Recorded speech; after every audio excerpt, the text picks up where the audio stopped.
A gente tá Estamos terminando. indo. Churrasco espera a gente. Tava orgulhosa de mim por estar equilibrando vida pessoal com profissional, mas estamos aqui. Aí você vai lá e é chamada pra um churrasco de uma outra criadora de conteúdo. Eu falei, vamos gravar? Vamos gravar. A autenticidade ganha do algoritmo pra deixar o digital mais leve. Conta essa história de novo. Hoje a gente está aqui, a gente vai conversar sobre transição de carreira, sobre começar na criação de conteúdo. Estou com uma convidada super especial, a Ana Mello. Provavelmente você já conhece ela, a gente fala sobre criação de conteúdo.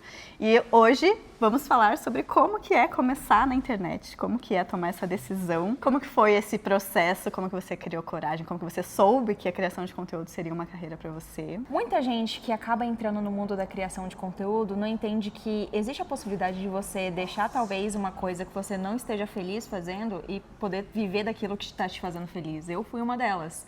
Muita gente passa por isso. O próprio Renan, meu namorado, gente, que trabalha junto comigo, passou por isso também. Ele era advogado e ele, não que ele esteja criando conteúdo, mas ele veio para o digital para trabalhar comigo e porque ele sempre gostou muito de ver o que eu estava fazendo e ele sempre me ajudou muito e isso sempre brilhou os olhos dele. Claro que foi muito difícil. Eu vou falar da minha experiência aqui, dessa transição de carreira, mas eu também estive presente do lado de alguém que passou por uma transição de carreira muito pesada. Ele ficou muitos anos trabalhando numa coisa que ele não queria estar trabalhando para ele ter a coragem de sair disso e começar a trabalhar com aquilo que ele gosta. Então, eu acho que tem tudo para agregar aqui na nossa conversa, no nosso bate-papo em relação a essa parte de transição de carreira. Amei, quero saber tudo. Não sabia dessa parte do Renan. Faz Sério? sentido, né? Uhum. Faz sentido, até pelo... Enfim, spoilers, não posso Spoilers. contar muita coisa aqui. Mas, Ana, quero saber de você, eu preparei algumas perguntas pra gente conversar aqui. E eu quero muito saber a sua opinião sobre... na verdade, a sua opinião não, eu quero saber assim, qual foi o momento que você percebeu que criar conteúdo era o que você queria fazer da sua vida? Como você teve essa faísca, essa certeza, assim? O que eu posso dizer é que eu sou formada em odontologia, eu sei, não tem nada a ver com criação de conteúdo, tudo bem, mas quando eu fiz a faculdade de criação de conteúdo, até eu me formar, que foi ali 2018, já existia a profissão criador de conteúdo, mas não era tão forte assim. Até hoje é uma profissão que é muito no escuro, a gente não sabe todas as coisas que precisam, todas as coisas que englobam essa profissão, né? E em 2018, muito menos. Eu entrei na faculdade em 2014, 2015. Não existia essa possibilidade de simplesmente, tipo, eu vou trabalhar com criação de conteúdo. Não, criação de conteúdo não era uma profissão na época que eu comecei, né? Só que eu sempre fui uma pessoa muito viciada em redes sociais. Eu sempre gostei muito, muito mais. Não é nem a questão da criação de conteúdo, criatividade, nem nada do tipo, mas redes sociais. Sempre foi uma coisa que eu sempre amei. Então, eu estive presente em todas elas, desde o Flogão, Fotolog, Orkut, aí MySpace, Tumblr, todas essas plataformas, Foursquare. Você lembra do Foursquare? Clássico. Eu sempre estive presente em todas e eu sempre amei muito essa pira da rede social em si. Só que não existia uma profissão para isso. E se existia, vamos pensar ali, programação, marketing e tal, na época que eu prestava vestibular, ninguém pensava muito nisso. Que, poderia ir para esse lado, né? Então eu fiz odonto. Não tem nada a ver. Mas daí, quando eu saí da faculdade e eu fui trabalhar, eu tive a oportunidade de trabalhar numa agência de influenciadores, na verdade não é agência, na verdade trabalhei num time de esportes eletrônicos, que não tem nada a ver com odontologia. Eu fui parar lá porque eu tinha pessoas conhecidas ali dentro que precisavam de pessoas de confiança para trabalhar ali junto. Eu falei, tô aqui, tamo junto, é nóis, bora. E já era um lugar que eu já estava entrando e já comecei a ganhar mais do que eu ganhava com odontologia. E assim, eu não ganhava nada com odontologia. Eu trabalhava como dentista, ganhava R$200 por mês, porque eu trabalhava bem no comecinho, né? Bem no comecinho, era por procedimento que eu fazia. E eu estava trabalhando numa clínica que não tinha cliente. E a gente sai da faculdade de odontologia também não sabendo precificar, não sabendo marketing, não sabendo criar conteúdo nas redes sociais para se vender, não sabendo nada. Só que daí, quando eu tive a oportunidade de trabalhar com esses esportes eletrônicos ali, com esse time de esportes eletrônicos, foi quando eu entrei realmente no mundo da criação de conteúdo. Sempre gostei muito de redes sociais, e ali eu entrei nessa parte de criação de conteúdo, eu falei, tem como viver disso. E aí foi quando minha mente abriu completamente. Eu sou de uma família tradicional brasileira. Não concordo com muita coisa, tá? Vamos deixar isso bem claro. Mas eu cresci e eu fiz uma profissão tradicional. E eu sou do interior, gente. Do interior do interior. Então, para tirar da minha cabeça de que eu não precisaria ficar numa profissão tradicional e que eu poderia viver da internet, cara, eu não sei o que aconteceu comigo, mas isso não foi uma coisa tão difícil. Acho que o fato de você estar ali dentro daquela empresa, vendo as pessoas ganhando dinheiro com isso, Total. deve ter amolecido alguma coisa, Com né? certeza. Porque você viu na prática como que acontece, que é de verdade, que não é essa ilusão, né? Eu vi que era um negócio de verdade, que tipo, é empresas sérias, trabalhos sérios, dinheiro sério, muito sério, porque muita gente, até então, as pessoas com quem eu convivia, olhava isso e falava, essa pessoa ali é blogueirinha, tá ali, só tá criando conteúdinho. Até hoje eu sofro com isso, tá? Com pessoas próximas de mim, de que, não leva tipo, a sério. É só uma fase. Você acredita? Te oferecem concurso ainda? Olha, abriu uma vaga aqui no Nossa! concurso. Por sorte não, porque agora tem o meu namorado que passou em concurso, enfim. Mas até hoje, a audácia de pleno 2025 eu recebi essa, é só uma fase. Até hoje? Até hoje. Não, Acredita? Gente. Não. Mas, não, depois de 5 anos, tendo consistência, tendo uma renda que eu nunca tive e nunca imaginei que eu teria dentro da odontologia, sabe? Então, foi fácil para mim tirar da minha cabeça de que eu não precisava viver de uma forma tradicional, que eu poderia viver de uma forma, digamos assim, estranha. Digamos assim, fora da caixinha. E que, graças a Deus, eu fiz isso porque eu sou muito feliz no que eu faço hoje. Muito feliz. É gostoso, né, quando a gente se encontra. Amo. E a criação de conteúdo, ela permite com que a gente tenha uma vida, sei lá, mais livre, talvez, assim, em termos de horários, em termos de... Liberdade. Você toma suas próprias decisões, você sabe para que lado que você quer, como que você quer monetizar, qual tipo de negócio que você quer fazer. Existem várias vertentes para monetizar, muitas vertentes. né? Você não precisa ficar só numa coisinha ali para monetizar. Não, existem muitas formas de você monetizar na internet. Tá aí uma coisa legal que a gente pode explorar. Quais são as formas que você vê, não precisa falar necessariamente as suas, mas assim, as formas de monetizar na internet que você vê que mais fazem sentido hoje, assim? Olha, eu acho que, pra mim, o que eu vejo de maior delas, ainda eu acho que é publicidade. Só que vamos encarar os fatos que não existe publicidade pra todo mundo.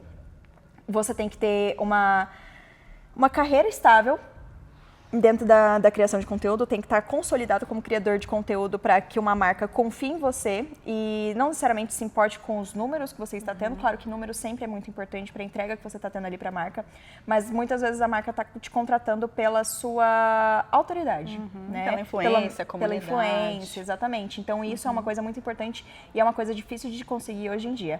Não é impossível e também é uma área muito legal. Infoprodutos. Cara, sabe por que infoprodutos? Infoprodutos, infoprodutos ainda acho melhor do que qualquer tipo de, sei lá, de e-commerce ou produtos físicos, porque infoprodutos você vende um login e uma senha. Você não tem tanto investimento inicial. Claro que tem alguns investimentos, mas em comparação com muitas outras áreas, questão de investimento ali no infoproduto é muito mais baixo. É só você pegar ali, é só, entre aspas, né? Não é só, tá? Mas digamos que seja. Mas é só você pegar um conhecimento que você já tem, não importa. Mas tal pessoa sabe mais que eu. Não, você sabe um tanto de coisa. Eu comecei assim, dentro da criação de conteúdo. Eu não era aquela pessoa que sabia mundos e fundos da criação de conteúdo. Até hoje eu me coloco como uma aprendiz da criação de conteúdo. Mas eu comecei com infoprodutos vendendo pack de Canva. E dentro do Pact Canva eu fui entendendo, fui pegando todo o conhecimento que eu fui adquirindo, tipo branding, feed organizado, que na época era muito forte, e fui empacotando isso em conhecimento e fui vender. Em formato de curso, pode ser em curso, no caso que eu vendi curso, vendi templates, e existem vários tipos de infoprodutos que você pode fazer, não é só curso, né? Existem ferramentas, workshops, existem muitas coisas. Então, infoprodutos também, eu acho que ali, publicidade e infoprodutos está pau a pau. Eu tenho dúvida se um é melhor do que o outro, sabia? Eu fico tipo, cara, é porque depende muito. Se você olhar no mercado, tem gente que não faz publicidade porque foca só no infoproduto e porque ganha mais.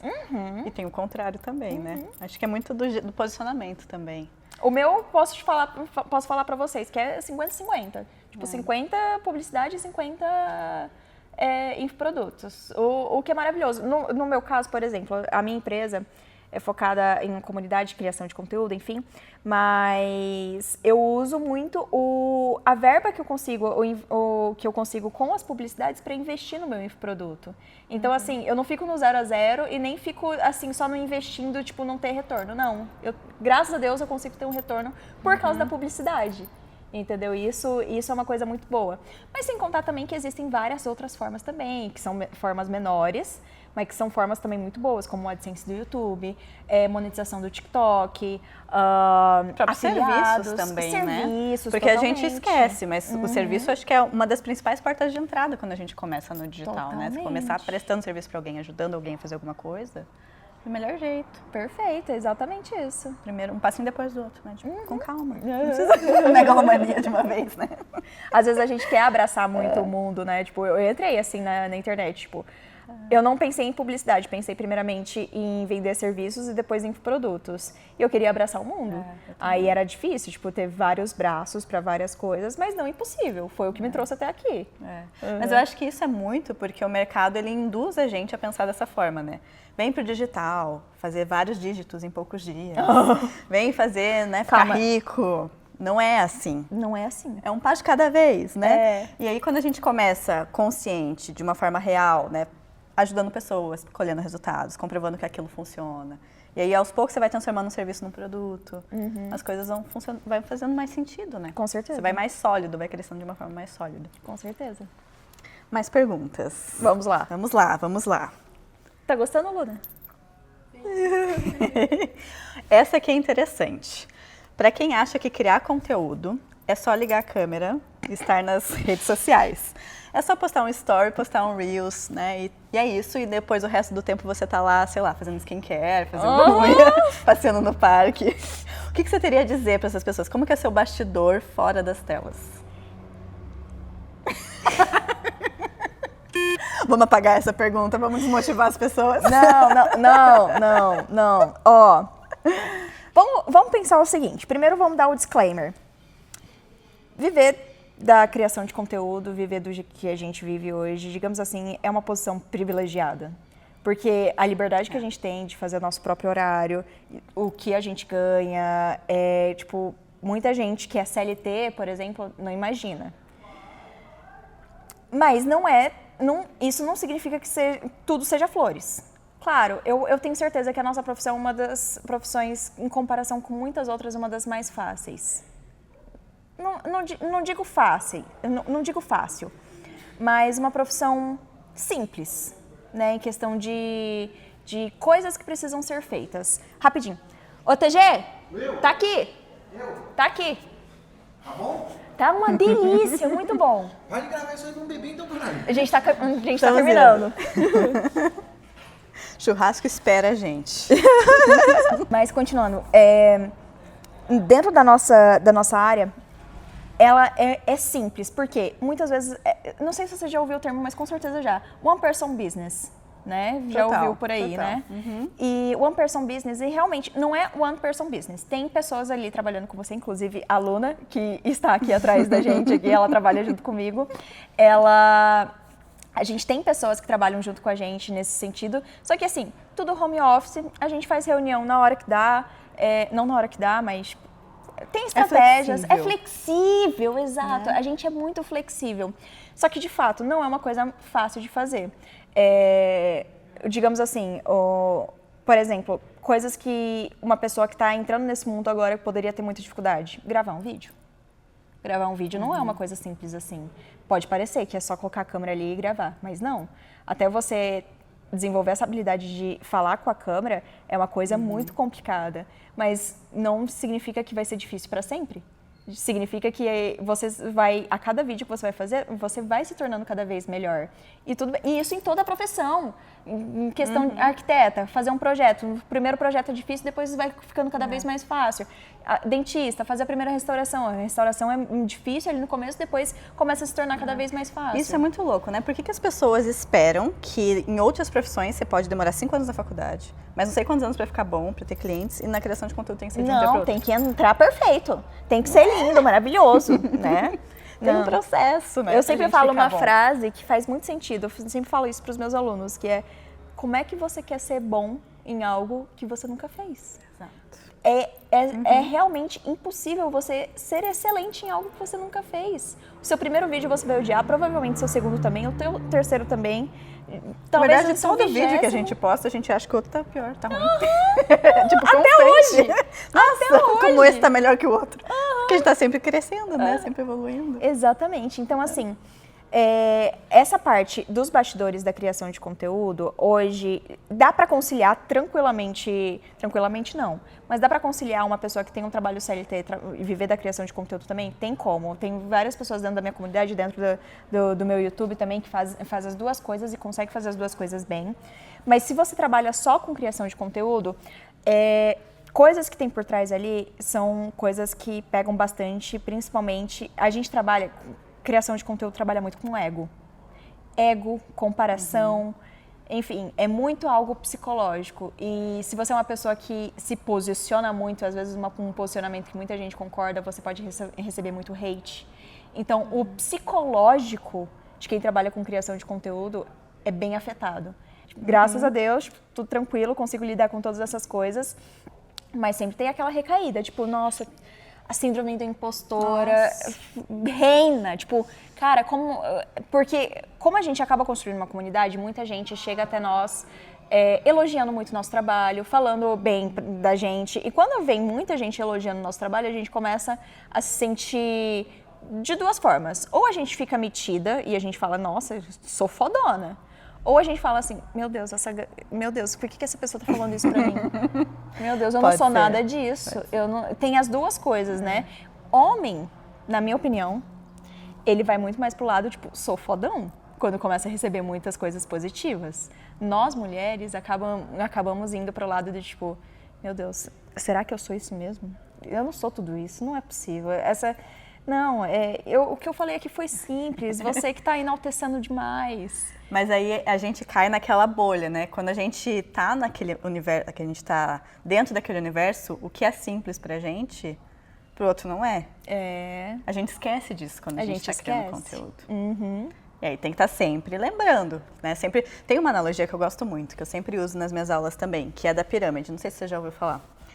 É assim, quando você está subindo uma montanha, uma pirâmide, você está sempre olhando lá para cima. Você está sempre querendo chegar na pessoa mais fodona do seu mercado, né? Tipo, se inspirando naquela pessoa, querendo fazer aquilo que ela faz, etc. Você está sempre olhando lá. Só que quando a gente fica muito, assim, cabresteiro com isso, a gente esquece de olhar quem está embaixo. E aí a gente esquece de ver que as pessoas, não embaixo no sentido pejorativo, mas embaixo no sentido de tipo, cara, essa pessoa que está ali, ela quer saber o que eu sei. Então, por mais que a gente não saiba, como você falou, comecei com um pack de Canva. Tipo, você tinha um conhecimento muito menor do que você tem hoje, você evoluiu muito desde lá, né? Mas naquela época você já estava ajudando quem não conseguia fazer o seu próprio Canva, né? Então é muito olhar assim, tipo, beleza, é legal olhar pra cima pra gente se inspirar, mas se a gente não olha pra baixo, não olha pra essas pessoas que estão precisando, a gente fica com essa síndrome do impostor e nunca sai do lugar, né? Esse vídeo é pra ser uma terapia? Talvez. Muito obrigada, tá me ajudando muito. Eu sempre me recorro a isso, pra eu também, entendeu? É uma ferramenta, vai. Mas é de fato, a gente não pode esquecer. Eu dei esse conselho aqui, aqui no nosso vídeo, falando, tipo, tem gente que você tem um conhecimento que tem gente que não tem, que você pode colocar isso na caixinha e vender. E a gente, às vezes, nós mesmos que damos esse conselho, a gente esquece Esquece totalmente que, sim, existe isso e tal. Mas, voltando a falar sobre, tipo, os bastidores desse mundo, tem que estar com um psicológico bom. Tem que estar bem com você mesmo, tem que saber tudo que você tem de conhecimento, quantas pessoas você já ajudou. Eu costumo deixar vários prints dentro da minha galeria de fotos. Eu tenho até um álbum lá, tipo, mensagens lindas que eu recebo e outras de feedbacks e de resultados. Eu tenho aqui, para todas as vezes que eu ver que, tipo, não estou feliz comigo mesma e com o que eu estou entregando, eu vou lá e paro para ler todas as mensagens que eu recebo. Pra, tipo, falar, não, pera, tem gente que gosta. Minha psicóloga que falou pra eu fazer isso e foi incrível, eu sempre faço isso. Muito bom, porque a gente é muito mais fácil a gente ficar abalada com o hate, né? Com certeza, tudo aquilo que é negativo. A gente carrega o hate por dias. As mensagens boas a gente esquece, não. Cara. Exato. Exatamente. E é tão gostoso quando a gente começa a receber essas mensagens, tipo, cara, tá dando certo, funciona. Esse negócio de criar conteúdo funciona. Quem diria, não Quem diria, né? Não é uma fase. Não é uma fase, Não é uma fase. Deixa eu pegar mais uma pra gente encerrar. Quanto tempo que a gente já tá? 20 minutos já. O que você, dentro da criação de conteúdo e dos negócios digitais, o que você enxerga hoje que você gostaria de ter sabido lá no começo? Que eu enxergo hoje que eu gostaria de ter sabido lá no começo? Eu acho que vem muito na questão da consistência. Não é porque você atingiu talvez tal patamar que você vai parar. Não existe esse negócio do tipo, quando eu tiver 10 mil seguidores, as coisas vão mudar. Não muda. É infinito. É infinito. O jogo é constante. É constante. Então, assim, criação de conteúdo não é um lugar onde tem uma linha de chegada. É uma jornada. É um lugar onde você vai viver e vai continuar e não dá pra parar. Eu acho que o melhor conselho que eu posso dar para as pessoas é não pare. Porque a maioria das pessoas que eu conheço que começaram e não tiveram resultado é porque em algum momento elas pararam. E eu não digo parar de, fiquei um dia sem postar. Não, tudo bem ficar um dia. Eu fico às vezes uma semana sem postar, tranquilo. Mas, às vezes, a pessoa, volta depois de 3 meses, falando, oi, gente, voltei. Cara, 3 meses é muito tempo. Não dá pra você parar. E criação de conteúdo é consistência. Então, assim, não é... Sabe esse negócio de, quando chegar em tal lugar, vai acontecer tal coisa? Não. Não tem dessa. Não tem dessa. Eu cheguei aos 10 mil seguidores, eu cheguei nos 50 mil, hoje eu tô com 100 mil seguidores. Quando eu atingir 100 mil seguidores... não mudou absolutamente nada. Nada. Continuo fazendo o que eu faço, do jeito que eu faço, continuo com a minha comunidade e minha comunidade é incrível. O que você pode ver é sua evolução. Você evolui muito, assim. Você parar pra ver o que você era ali no começo para o que você é hoje, caraca, é absurdo. Você começa a falar, caraca, evoluí. Você começa, aí a autoestima vem, fala assim, caraca, eu não era ninguém, né? Eu não era e não ninguém. Só como profissional, como pessoa também, né? Porque total. a gente evolui emocionalmente, a gente lida com as nossas inseguranças, com os medos, com as travas, com todas as coisas. Então esse negocinho ali de a pessoa, quando eu viralizar, quando eu não sei o quê. Às vezes não vai mudar nada na tua vida, tá? Exatamente. E eu diria para fazer conteúdo ruim, mesmo que você não esteja se sentindo pronto. Totalmente. Faz. Totalmente. Porque uma hora vai ficar bom. E é esse o processo, né? Não tem como ficar bom no começo. Exatamente. Não é? E às vezes você vai estar num churrasco, você vai estar criando conteúdo também. Que é isso? Ana, muito obrigada. Ai, vem cá, eu tô muito feliz de ter gravado esse vídeo com você. Também amei. E como eu te disse, quando a gente, não sei se quando eu terminei de gravar, mas que não seja o último que a gente vai gravar juntas. Não vai ser. Uma última coisa. Autenticidade ganha do algoritmo para deixar o digital mais leve. Lembra que o Renan falou? Caraca, eu não lembro e não lembrava. Eu tava escutando o áudio dele agora há pouquinho. Aí ele soltou a melhor frase do mundo. Falei, amor. É só autenticidade para ganhar do algoritmo e deixar o digital mais leve. Inspiradaço. É sobre isso, gente. É sobre isso, tá bom? A autenticidade ganha do algoritmo pra pro digital ser mais leve. Exatamente. Caralho! Exatamente. Com isso encerramos. Beijo. Um beijo. Me sigam! Segue a Ana, é verdade. É Ana Mello no YouTube, né? No YouTube, Ana Mello. No Instagram, It's Ana Ana Mello. Mello. Beijo. Beijo, gente.